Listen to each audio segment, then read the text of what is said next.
Be bear aware is the hot topic in Shandaken. Money pours into Catskills for smart growth. To burn or not to burn, that's the debate as we move into spring. These are just some of the headlines this week. Welcome to CatskillsAir. I'm Jessica Murphy with your local news. Joining me now is Matt Avitable, editor and publisher of the Mountain Eagle and Catskills Chronicle. Welcome, Matt. Thanks for having me. Sure. Let's get right to the news. Bear safety and a zoning stalemate were on the table at the most recent Shandaken town meeting. Matt, bears have long been an issue here, but now zoning is also a problem. Can you explain them both for us? There's going to be that Bear-wise safety initiative to try and keep people aware of bears in the area, especially those who are not used to human-bear contact, including visitors.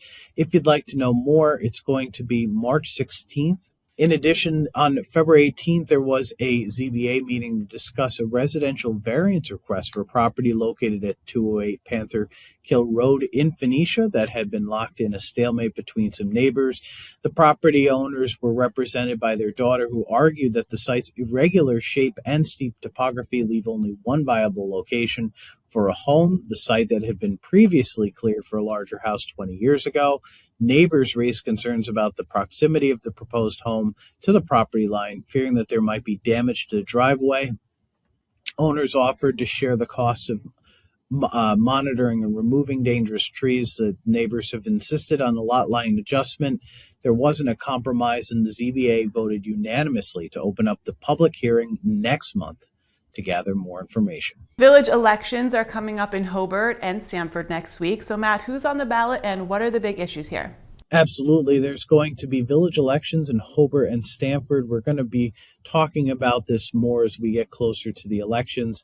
Ultimately, with Darren Hanway's term expiring and no candidates filing a petition for the 4-year trustee seat, it will be decided by a write-in vote. So if you're interested in seeking election in Stamford, might come down to just a handful of votes. There's also 2 uncontested trustee seats in Hobart.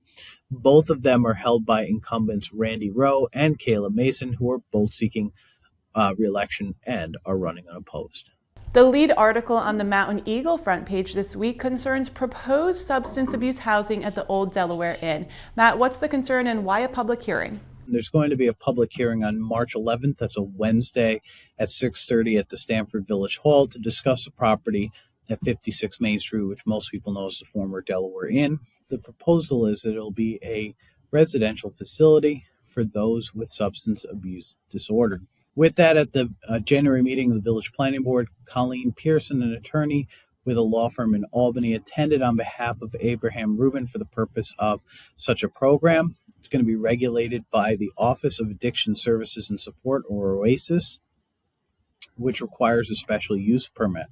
It had previously been a Veterans Outreach Center, which moved out in June of 2022. There's a permit application. There's further discussions. We have a lot more on the cover of this week's paper, but we will be covering what happens next. And like Matt said, the hearing is Wednesday, March 11th at 6:30 in the Village Hall. Nearly $700,000 is headed to the Catskills. DEC's Smart Growth Grants supports affordable housing, recreation access, and helps spur economic growth while being environmentally friendly. Most recently, a Smart Growth Grant was used to build a parking lot and connecting trail at the Peekamoose Blue Hole. This year, local grants go to Middletown, $50,000 for a septic system wastewater connection to the hamlets of Clovesville and Kelly Corners. Shandaken gets $100,000 for a zoning plan to add to its upcoming new comprehensive plan. Also, the Catskills Center for Conservation and Development is awarded more than $60,000 to improve accessibility to its visitor center and interpretive loop trail. As spring approaches, so do concerns about forest fires. The annual burn ban goes into effect on March 16th through May 14th. Because of early spring temperatures, lower humidity, and lots of dead vegetation under melting snow, our area is at an increased risk of forest fires. And as we know, wildfires can not only destroy forests, but also homes and property, and smoke has pollutants that can cause eye, nose, and throat problems. But not all burning is banned, so check state and local regulations before you light up. And as good old Smokey the Bear says, only you can prevent forest fires. And onto the crime scene. This week saw several DWI and suspended license arrests. Matt, all these offenses are misdemeanors, but it seems as if there are a lot more people breaking the law these days. What's your take on this? Are more people just not following the rules of the road, or is law enforcement cracking down on these offenders? It appears to be a combination of both. We have a number of cases in this week's paper. One was Matthew All, age 49, of Delancey, who was accused of DWI. He was charged with driving while intoxicating with a BAC of 0.08 of 1% or more. He also was issued a number of traffic summonses. There were a number of other arrests. Related was a DWI arrest in Delhi. This happened after one of the vehicle's headlights were not illuminated. The vehicle allegedly crossed over a double yellow line. Deputies conducted a traffic stop, and they identified the driver as 19-year-old Brian Salazar of Brewster, New York, and was issued a number of traffic infractions and a DWI allegation. A California resident was arrested for an alleged suspended registration. This is 36-year-old Mario Laura Macias of Los Angeles. After a check, it showed that the registration was allegedly suspended and expired due to open collections in California. And there was another suspended license registration arrest where allegedly a Utica resident had both those vehicles registration suspension and a driver's license suspension, that one occurring in Delhi. So quite a bit happening on the crime beat. I do think that local law enforcement has cracked down, and it looks like there's been some people who have allegedly been drinking and driving. Harpersfield is cracking down on mobile home parks and campgrounds. Now, Matt, we talked about the town and wanting upgrades before, so what's the latest on the law? This proposed law would update and replace some of the existing regulations. In fact, some of them date back to 1983. The thought would be that the proposed law would include state Department of Health regulations for the minimum size and spacing requirements for mobile home lots and camping spaces. Local law also has cross-references to the town of Harpersfield site plan review law and reiterates that a site plan review and approval by the town of Harpersfield Planning Board is required prior to the issuance of mobile home park or campground permit. There's more in this story by our own list page. This one, I think, has some legs and we'll be following up on in the coming months. Now, before we go to John for the latest in high school basketball playoffs, we should take a look at the current athletes and coaches inducted into the Hall of Fame. Matt, who made the cut? Oh my gosh, it's a long list, a lot of good people. We had talked about some of the awards last week. Now we have the inductees for the Hall of Fame. Can't name them all, but we'll talk about a number. We have some senior athletes. We have Gabriella Bene of Andes, Caleb Marino of Charlotte Valley. We also have a number of certificate winners, such as Lily Temple of Andrews Central School, Taya Colo of Downsville, David Kammer of Gilboa Conesville, and way more if you'd like to see it in this week's edition. Congratulations to everyone. Over at Margaretville Central, the school held a mock states. Matt, this is kind of a culinary cook-off. I like this one a lot. FCCLA worked with local districts, and we saw Margaretville High School students competing here on February 25th. It's going to be a mock competition before their state level competition that shows off the skills of the culinary arts team. Competitors included Bella Andre, Julia Balcom Salazar, Danielle Sanford, and Matthew Green, as well as Vivian Faraci and Everly Marks. The event was made possible due to a variety of groups and individuals working together, with some cool photos on the cover. Meanwhile, MCS 10th graders took a few field trips. What are NCOC's career and technical education programs, and how can this help students plan for their futures? So one of my favorite things for local schooling is CTE. BOCES puts on a number of practical programs. In fact, within our coverage area, there are a number of different CTE programs. They had a number of local students attend here. We have pictures of individuals in the cosmetology program we're studying for. We have some within auto mechanics. We have some within culinary. If you want to know more, reach out. There's some contact information that the school sent us. It's an excellent program. People I know have been involved with it, and it's something that really helps a lot of students. Well, I cannot wait for spring because it also brings maple syrup. In Bovina Center, Maplewood Farm and Orchard is ready to hit the taps. Matt, what's in store for maple makers and syrup lovers? Maple season is here, and I highly recommend showing up at your local maple farm. Get some syrup, get some related product. It's an excellent time of the year for it. Maplewood Farm and Orchard, owned by Dwayne and Karen Lefevre, they report that all maple trees have been tapped in preparation for the 2026 season. And in fact, Dwayne Lefevre said that with the help of some younger men, they've connected the main lines to the sugar house. Obviously, this depends on the weather conditions, but it looks like this might wind up being an excellent season for it. And the Fairview Library in Margaretville has 2 events going on. The Zen Gardens for Kids, that sounds lovely, and also a $5 bag sale. What's that, Matt? These are both cool in this week's paper. March 20th, 3:30 at the library right on Walnut Street. If you want a chance to make little Zen Gardens, there's this cute picture in the paper.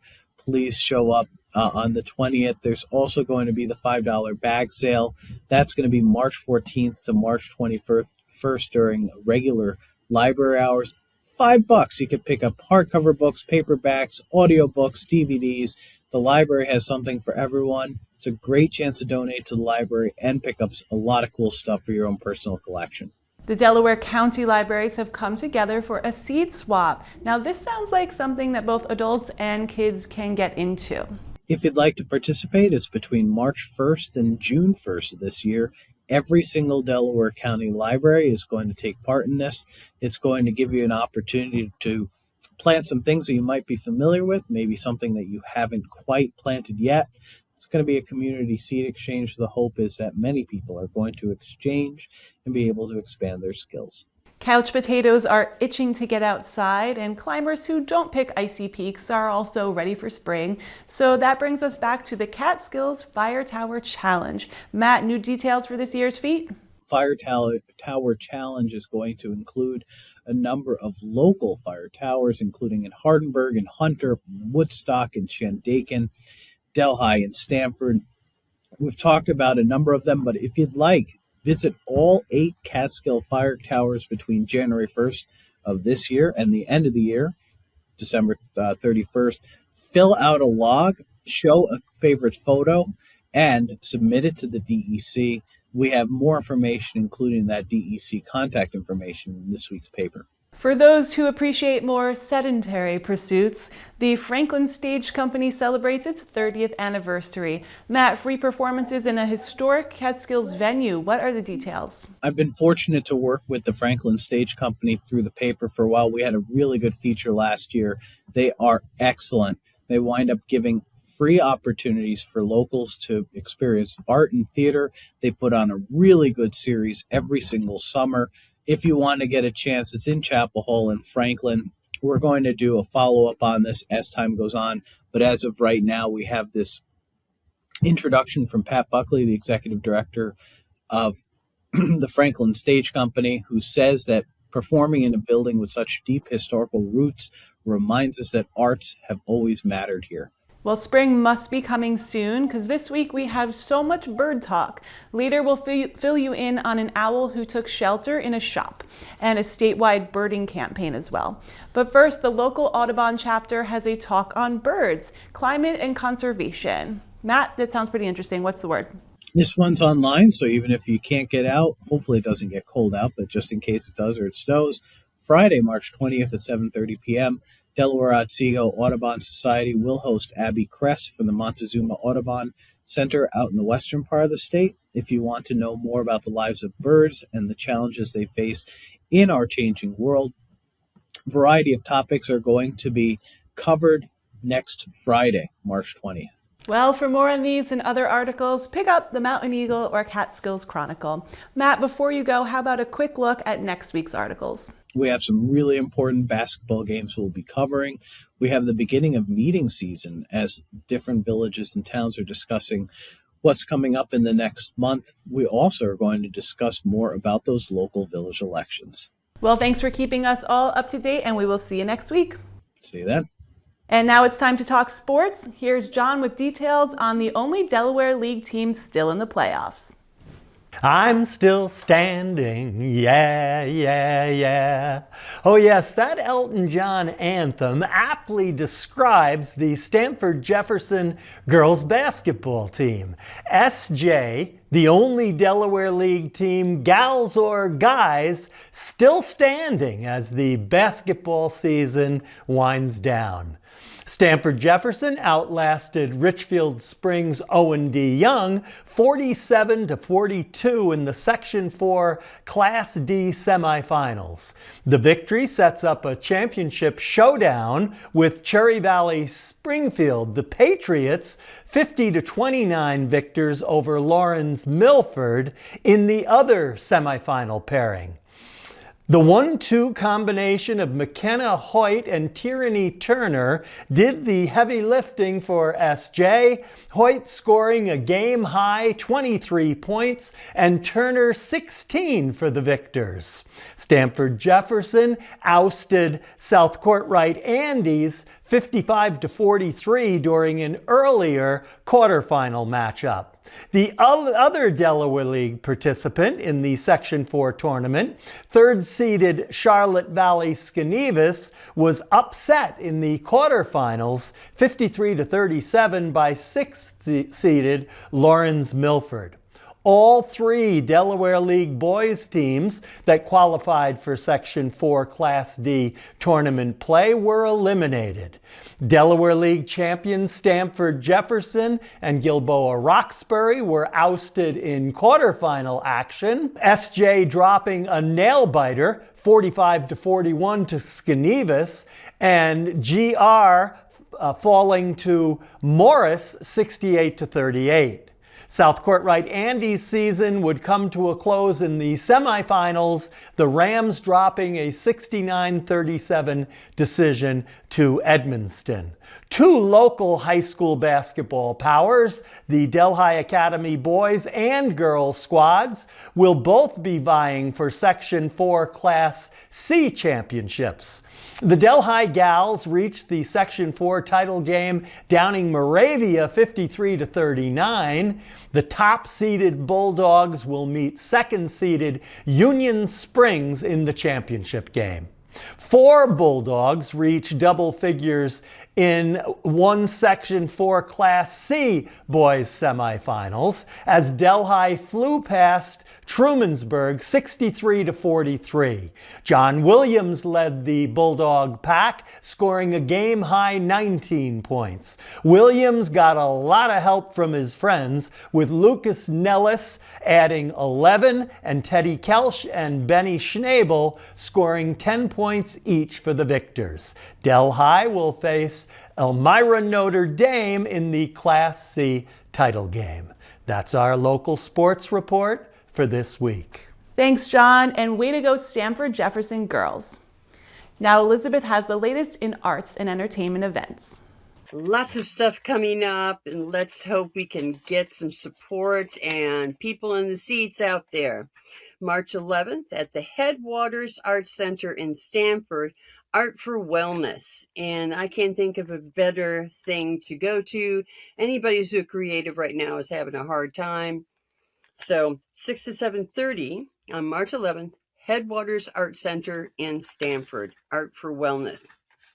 I want to mention April 20th, Barry Manilow in Albany, his last probably concert. If you love Barry Manilow, grew up with Barry Manilow, this is definitely one of those things to go to. Mountain Dulcimer event, Andes Art Academy, March 21st and 28th, 4 to 6. You learn the basics. You get to take one home to practice. No experience necessary. It's $50 for both events.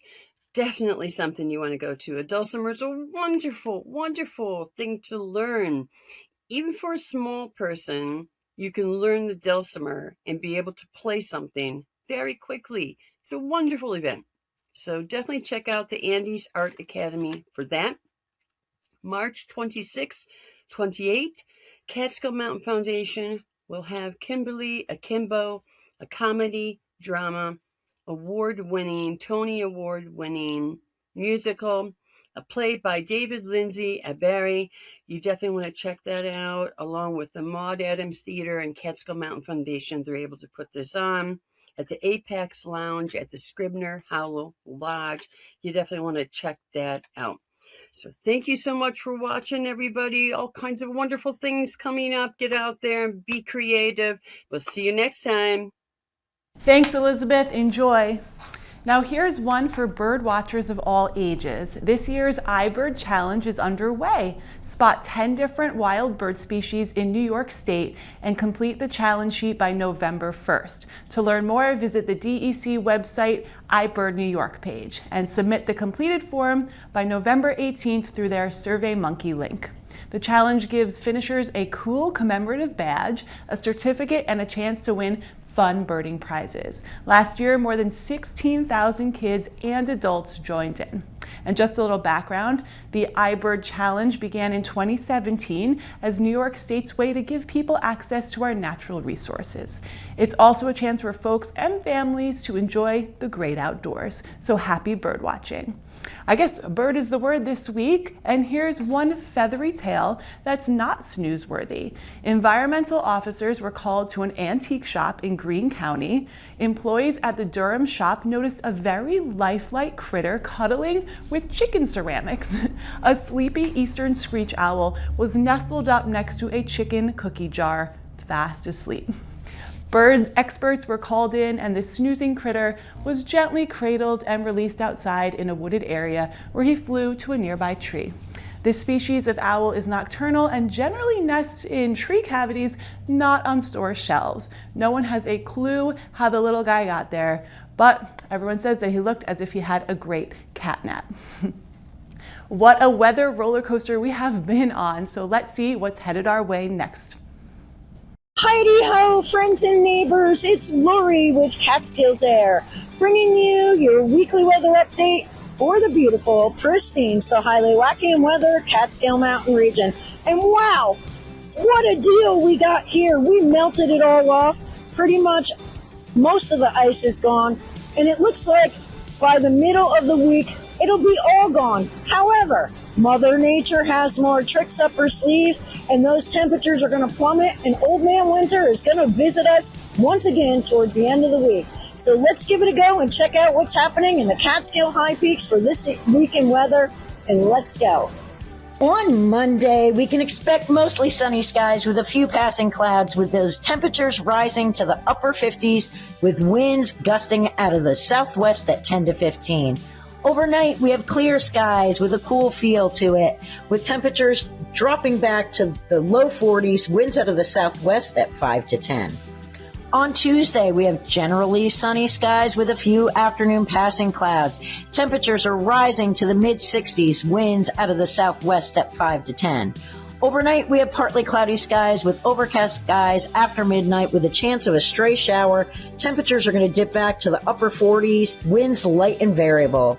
On Wednesday, we have mostly cloudy skies in the morning with afternoon showers. Temperatures are going to be in the mid to low 60s, winds gusting out of the south at 10 to 20 miles per hour. Overnight, we have periods of rain with thunderstorms. Yep, you heard it. The first of the season, possible thunderstorms. Temperatures are going to dip back to the mid 30s. Winds are going to gust out of the southwest at 10 to 20. On Thursday, we have rain in the morning. Those temperatures are going to be in the mid to upper 40s with winds gusting out of the west-northwest at 15 to 25 miles per hour. That rain is going to transition to snow by the afternoon with the temperatures plummeting to the low 30s by midday with snow showers and much colder temperatures in the afternoon with a chance of an inch accumulation. Overnight, we have mostly cloudy, turning to partly cloudy skies after midnight. Those temperatures are going to dip way back to the low 20s, winds gusting out of the west-northwest at 10 to 20. And on Friday, we have mostly cloudy skies, a slight chance of a late-day snow shower. Temperatures are only going to reach the mid to upper 30s, winds gusting out of the south-southwest at 10 to 20. And overnight, we have cloudy skies with a chance of slip-slop and mixed precipitation. Temps are going to dip back to the upper 20s with winds blowing out of the southwest at 10 to 15. As I bid you farewell, remember that weather and temperature changes on a dime, especially in the beautiful Catskills. Be sure to join me for your weekend weather update, as we're going to be shaking those globes all weekend long. So see you then from somewhere in the Cats. That's it for CatskillsAir News. And since we've been on a bit of a bird binge this week, our sights are on a special pick of the week. In the Hancock Herald is a photo of 2 American bald eagles, a male and female, calming, perched and waiting. The photo was taken by Andrew Baker near Deposit on February 22nd. Nice pick there, Andrew. And hey, if you see something out there, let us know. I'm Jessica Murphy. Bye for now.